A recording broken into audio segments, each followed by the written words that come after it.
Bismillahirrahmanirrahim. Bismillahirrahmanirrahim. Assalamualaikum warahmatullahi wabarakatuh. Syukur alhamdulillah kita masih dipertemukan kembali di channel ini.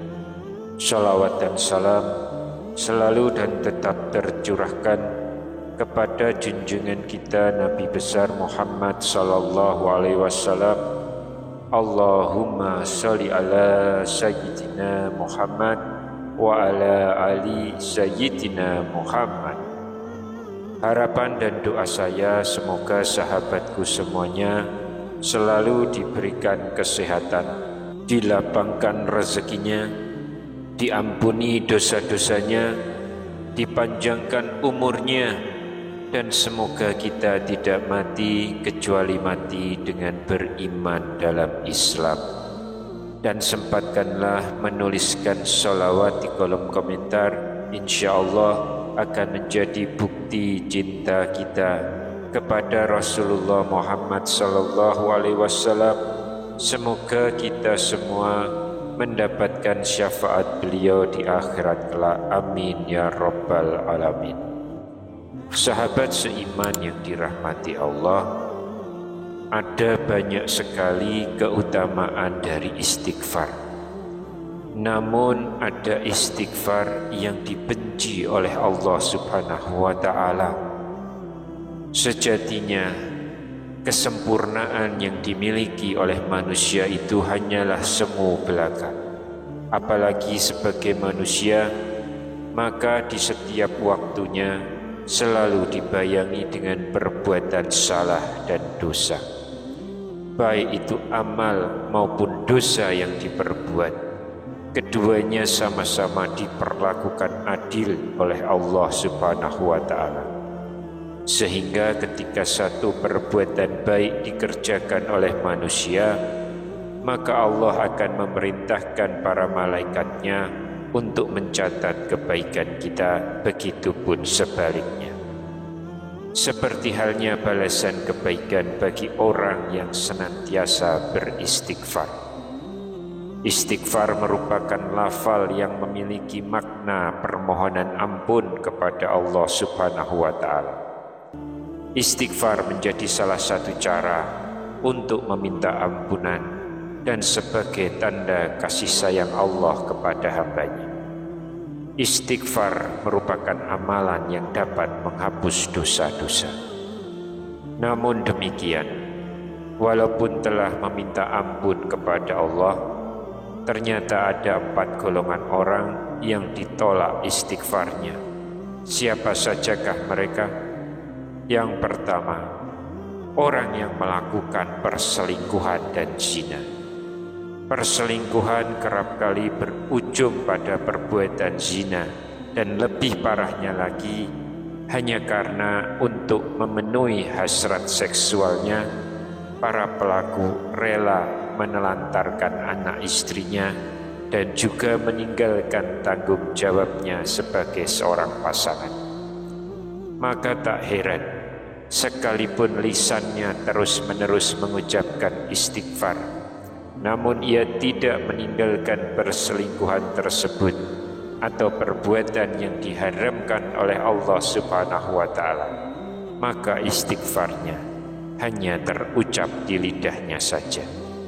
Rasulullah sallallahu alaihi wasallam bersabda, jika seseorang berzina, maka imannya itu keluar dari dirinya seakan-akan di atas kepalanya terdapat gumpalan awan.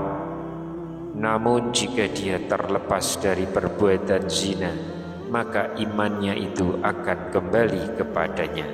Hadis riwayat Abu Dawud. Yang kedua, orang yang memakan harta haram. Setelah pelaku zina, maka golongan yang satu ini adalah orang-orang yang suka memakan harta milik orang lain. Seseorang yang mendapatkan harta dari cara yang haram, kemudian digunakan untuk membeli makanan hingga masuk ke tubuhnya dan bercampur dengan darah, yang mana tubuh tersebut digunakan untuk beribadah kepada Allah Subhanahu wa Ta'ala. Maka wajar saja kalimat istighfar yang diucapkan dari lisan orang-orang yang suka memakan harta haram akan diabaikan oleh Allah Subhanahu wa Ta'ala. Bahkan telah dijelaskan dalam kitab Wasiatul Mustafa bahwa Rasulullah sallallahu alaihi wasallam beliau pernah menasihati Ali bin Abi Thalib, "Wahai Ali, barang siapa yang senang membaca Al-Quran namun ia tidak menghalalkan apa yang dihalalkan dan ia tidak mengharamkan apa yang diharamkan, maka bagi orang-orang tersebut termasuk ke dalam golongan manusia yang melemparkan Al-Quran atau membangkang kepada Allah Subhanahu wa Ta'ala." Lalu yang ketiga, orang yang fakir tapi sombong. Secara umum agama Islam memang sangat melarang berperilaku sombong seperti yang dijelaskan dalam Quran surah Luqman ayat 18. Dan janganlah kamu memalingkan wajahmu dari manusia karena keangkuhan, dan janganlah kamu berjalan di muka bumi dengan sombong. Sesungguhnya Allah tidak menyukai orang-orang yang sombong lagi membanggakan diri. Oleh karena itu, kesombongan itu ada pada seorang fakir miskin.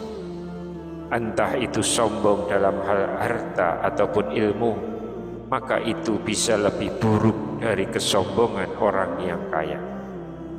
Bahkan di dalam sebuah hadis, Rasulullah sallallahu alaihi wasallam telah menyebutkan bahwa orang yang seperti itu bukan hanya ditolak istighfarnya, namun mereka juga tidak akan dipedulikan oleh Allah Subhanahu wa Ta'ala.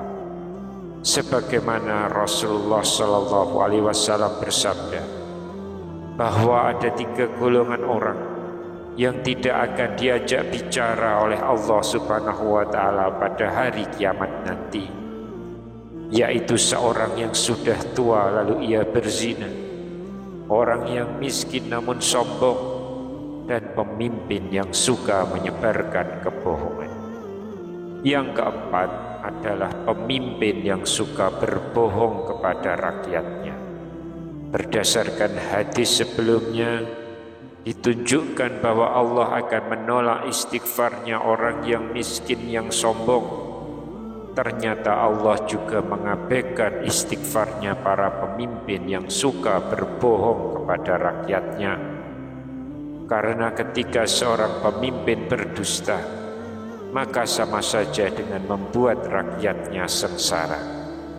Rasulullah sallallahu alaihi wasallam telah bersabda bahwa tidak seorang pun yang sangat diperhatikan gerak-geriknya oleh Allah di dunia ini kecuali pemimpin yang sudah mati, namun ia masih memberikan kesengsaraan pada rakyatnya, dan sungguh Allah mengharamkan baginya surga.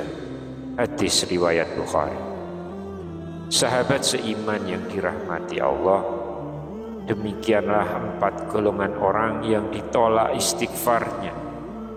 Penolakan yang dilakukan oleh Allah bukan semata-mata bahwa orang yang telah berbuat dosa tidak dibukakan pintu ampunan oleh Allah, tapi kalimat istighfar tidak pantas disandingkan dengan maksiat yang terus dijalankan. Maka dari itu, hendaklah umat muslim senantiasa dekat kepada Allah dan menjauhi serta meninggalkan hal-hal yang akan berujung pada dosa dan murka Allah Subhanahu wa Ta'ala. Wallahu a'lam bishawab. Demikian yang bisa saya sampaikan di kesempatan kali ini. Semoga dapat memberi manfaat untuk kita semua. Amin ya rabbal alamin. Wassalamualaikum warahmatullahi wabarakatuh.